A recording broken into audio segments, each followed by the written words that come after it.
Наверное, вы со мной согласитесь, что приготовление блюд на гриле – это не только про мясо и огонь. Вкус этих блюд на огне очень ярко раскрывается, если мы используем правильную, подходящую специю или правильные, подходящие пряно-ароматические растения. Я стараюсь не покупать готовые в сушеном виде вот эти пряно-ароматические растения в магазине. Я стараюсь выращивать их самостоятельно. Сделать это, в общем-то, несложно.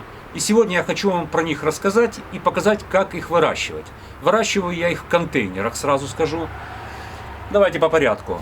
Это тимьян. Наверное, одно из наиболее универсальных растений, которые можно использовать для приготовления блюд на гриле.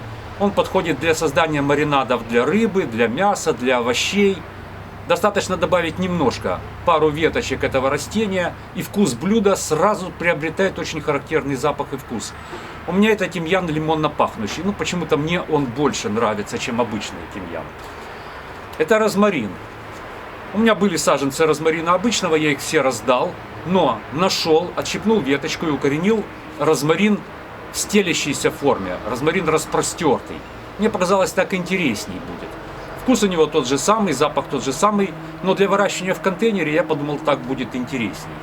Орегано, или попросту говоря, душица. Вот я очень люблю жарить на гриле баклажаны, перцы, кабачки, овощи в общем.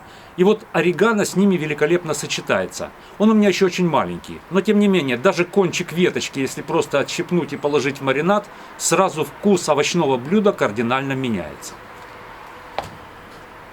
И растение, которое наверняка немногие из вас знают. У него несколько названий есть. Карри-плант, цмин итальянский, бессмертник итальянский.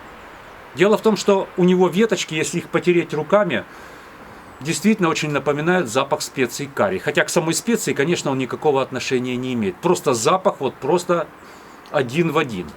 Небольшое отступление. Вот здесь в Германии очень распространены в качестве фастфуда колбаски с соусом карри. Сначала, честно говоря, нам они не понравились. Но сейчас, прожив здесь 3 года, мы поняли, оценили этот вкус и сейчас с удовольствием этот продукт покупаем. Так вот, с этим растением можно сделать нечто подобное. Вот эти ветки, к сожалению, несъедобные. Но если их прогреть в растительном масле, если их прогреть в соусе в каком-то, они отдадут этот запах. Потом ветку нужно обязательно удалить, потому что она горькая, она дает такой смолистый вкус.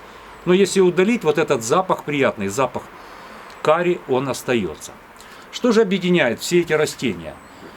Все они, кроме разве что орегано, выходцы, в принципе, из южных средиземноморских стран.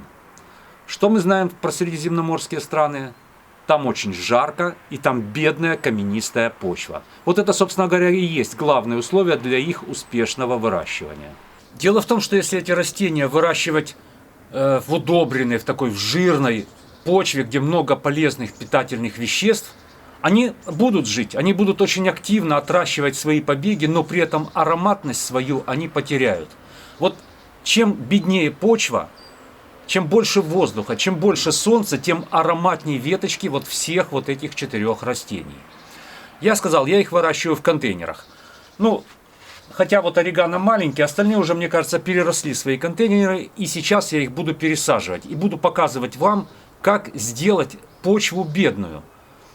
Можно ее, конечно, где-то найти на клумбе городской. Там, как правило, бедные почвы. У меня такой возможности нет. Поэтому я буду использовать покупную землю и делать в нее добавки, чтобы питательность этой покупной земли понизить. Итак, из каких же компонентов будет состоять эта правильная почвосмесь? Это покупная земля. Она питательная. Как я сказал, этим растениям питательность не нужна. Они потеряют свой аромат. Поэтому, чтобы снизить питательность этой почвы, я буду добавлять песок. Это речной песок, хорошо промытый. Почва станет бедная. Но этого мало. Дело в том, что все эти растения просто не терпят застоя воды. Поэтому почва еще должна быть хорошо дренированная. В качестве такого дренирующего компонента я добавлю этот мелкий щебень. Тогда влага там у корней застаиваться не будет. Сейчас я все эти 3 компонента смешаю в этом большом контейнере, тщательно перемешаю и буду пересаживать свои растения.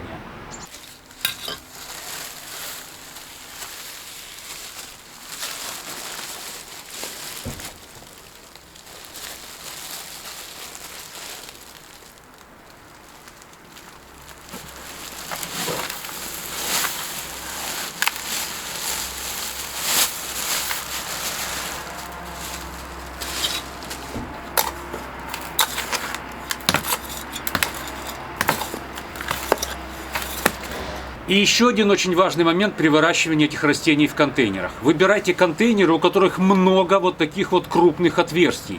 И есть пазы в донышке, через которые к корням может поступать воздух, а влага, излишняя влага, может отходить. Эти растения ни в коем случае не потерпят застоя воды, они могут даже погибнуть.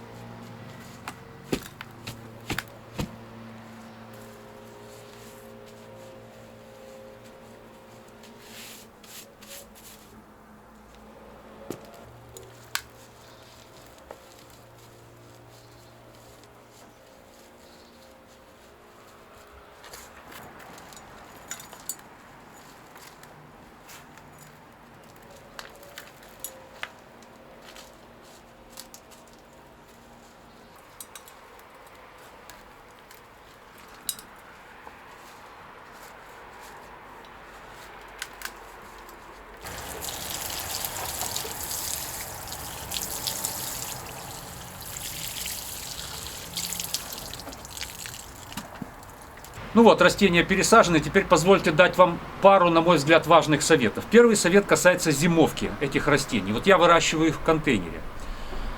У них у всех, у этих растений, немножко разные требования с точки зрения морозостойкости. Скажем, тимьян и орегано душица в контейнерах вполне могут перезимовать при температуре до минус 15 градусов. Розмарин, ну, где-то до минус 10 градусов. Хотя тут, конечно, многое зависит от размеров самого контейнера. Вот такой маленький, скорее всего, минус 10 не переживет. Ну, а карри-планты того меньше, до минус 5 градусов. Поэтому продумайте этот момент, как они будут зимовать. Я думаю, самый лучший вариант держать их зимой на улице, но следить за прогнозом погоды. И если обещают температуры ниже нуля, лучше не рискуйте. Как только 0 и ниже, заносите их либо в какое-то прохладное помещение, можете, в принципе, даже на окне кухни их выращивать. Но не делайте это так, что вы месяц они у вас стоят на кухне, а потом вы опять их на холод вынесете. Так делать не стоит. Если занесли один раз на кухню, пускай они там уже тогда до весны и стоят. И второй совет касается того, что наверняка у многих возникнет соблазн поместить вот эти контейнеры в какое-то красивое кашпо. На мой взгляд, делать этого не стоит. Почему? Именно вот там в кашпо будет собираться вся избыточная вода. При поливах она будет туда стекать и стоять. И снизу питать эти корни. Повторюсь, эти растения застоя воды совершенно не потерпят. Поэтому, ну, не знаю, альтернативы другой нет, даже поддоны. Либо следите, после каждого полива удаляйте воду, в общем, чтобы вода ни в коем случае там не застаивалась. Конечно, только этими пряно-ароматическими растениями мой выбор не ограничивается. Я также выращиваю петрушку, мяту, базилик, лавровый лист. Кстати сказать, про некоторые из этих растений я снимал подробные видео, ссылки оставлю в описании, переходите, смотрите, если интересно. Если вы выращиваете что-то интересное, особенно для гриля, пишите в комментариях, с удовольствием почитаю, и, может быть, тоже буду выращивать это растение. Ну вот, пожалуй, на сегодня у меня все. Спасибо, что смотрели. Приятного аппетита. Увидимся.